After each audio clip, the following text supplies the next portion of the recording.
अहो तुम्ही आम्हाला काय सांगताय? महाविकास आघाडीची स्थापना झाली किंवा राज्यामध्ये भारतीय जनता पक्षासारख्या हिंदुत्ववादी पक्षाची आस सोडून तुम्ही ज्या पद्धतीने दिल्लीची चाटुगिरी करत होतात, ती चाटुगिरी तुम्हाला चालत होती. ज्या लोकांनी गेल्या अनेक वर्ष बाळासाहेबांच्या नावानं लाखोल्या वाहल्या, त्यांच्याबरोबर तुम्ही बाजूला मांडीला मांडी घालून बसत होता, तेव्हा तुम्हाला दिल्लीची चाटुगिरी वाटली नाही.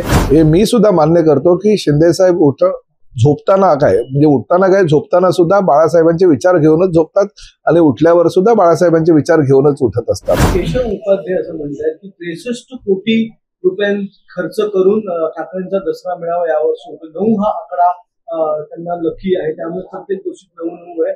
यावर्षी 63 कोटींचा दसरा मेळावा असणार आहे. तर पैशाचा एक प्रकारे पूर या दसरा मेळाव्यात ते बघा, शिवतीर्थावर होणारा मेळावा हा किती कोटीनं साजरा केला जातो याची मला कल्पना नाही, परंतु केशव उपाध्यायांना त्या बाबतीत जास्त माहिती असेल, कारण ते भारतीय जनता पक्षाचे प्रवक्ते आहेत आणि त्या माध्यमातून त्यांनी काही सूचना केली असेल तर त्या मला असं वाटतं की त्यांच्या पक्षीय पातळीवर आहे. परंतु आमचा दसरा मेळावा मात्र सर्वसामान्य शिवसैनिकांसाठी असतो आणि त्यासाठी शिवसैनिकच आपल्या खिशातून खर्च करून हा मेळावा साजरा करत असतात.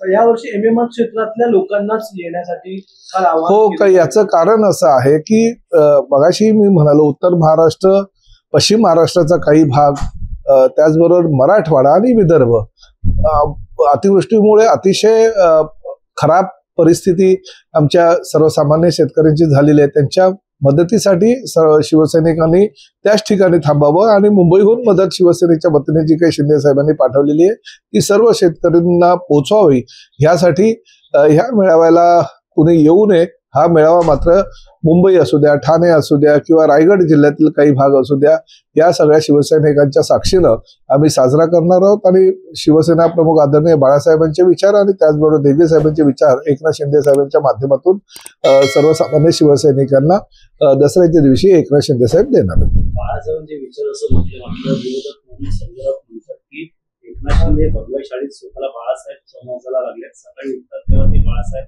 ठाकरे स्वतःला समजून निघतात. बाळासाहेब ठाकरे हे निर्णय कोणते आणि निकाल कोणते घ्यावे यासाठी अमित शहा दारात उभे राहत नाही. याचा अर्थ संजय राऊत साहेब स्वतःला बाळासाहेब समजत नाही. ह्या राज्यातील नव्हे तर देशातील सर्वसामान्य शिवसैनिक हा बाळासाहेबांच्या मृत्यूनंतर स्वतःला बाळासाहेबच समजतो आणि बाळासाहेबांचे हिंदुत्वाचे विचार, दिघे साहेबांचे हिंदुत्वाचे विचार सर्वसामान्य जनतेपर्यंत पोहोचवण्याचा प्रयत्न करत असतो. हे मी सुद्धा मान्य करतो की शिंदे साहेब झोपताना काय म्हणजे उठताना काय झोपताना सुद्धा बाळासाहेबांचे विचार घेऊनच झोपतात आणि उठल्यावर सुद्धा बाळासाहेबांचे विचार घेऊनच उठत असतात. यांच्यासारखे आम्ही आणि भगव्या शाली नाही घालायचं तर काय, यांनी ज्या पद्धतीने हिरव्या शाली पांघरल्या त्या हिरव्या शाली घेऊन आम्ही फिरायचं का?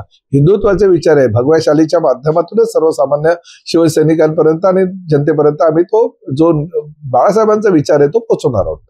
चोर बाजार काढला आहे आणि प्रचंड पैशाचा वापर करून लोक आणली गेलेली आहे. चोर बाजारात या माल विकला जातो आहे आणि त्याच प्रकारे जो पैशाचा पूर आलेला आहे तो शिंदेच्या दसरा मेळाव्यामध्ये पैशाचा पूर येणार आहे असं देखील संजय राऊत म्हणतात.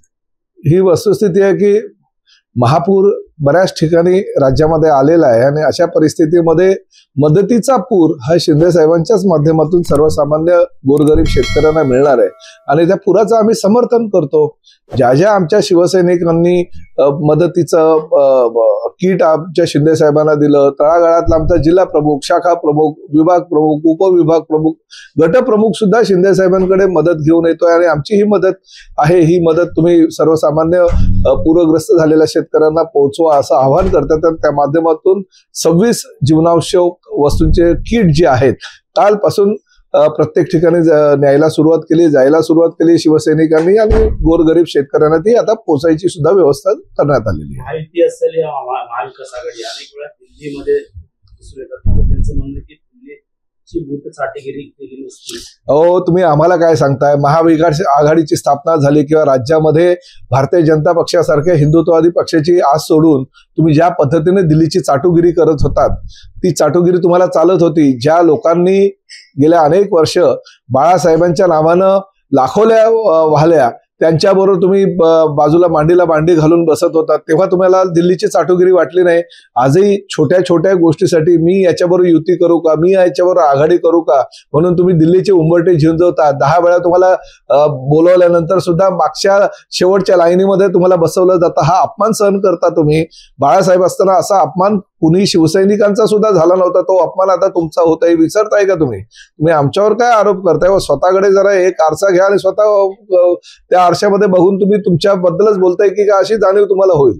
मात्र त्यांना विचारलं असतं पालकमंत्री या नावाचे नाव होतं, त्यांनी सरळ शिवीगाळ भाषेत शिवीगाळ केलेली आहे की तुम्ही काय मदत पोहोचली असं विचारलं असतं. तुम्ही संजय राऊतांची कुठलीही शिवी मला लागत नाही, कारण मी माझ्या आईप्रमाणेच संजय राऊतांच्या आईवर प्रेम करतो आणि संजय राऊतांच्या आईचं माझ्यावर जीवापाड प्रेम आहे. ती आता दिवाळी आलेली आहे, दर दिवाळीला ती माझ्यासाठी खास जी लाडू बनवते त्यातील बेसनाचे लाडू माझ्यासाठी ठेवत असतात. त्यामुळे त्यांनी मला तरी शिव्या देऊ नये, कारण मला दिलेल्या शिव्या त्यांनाच लागतात.